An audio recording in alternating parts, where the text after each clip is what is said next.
bạn đại bọc vật chiếp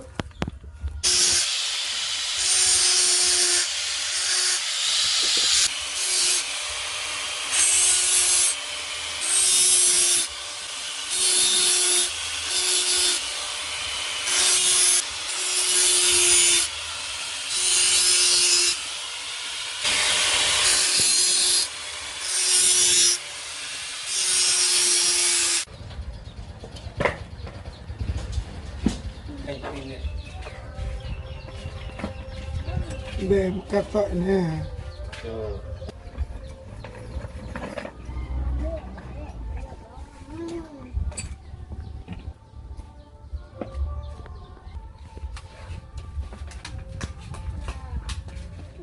cantik pilih di titik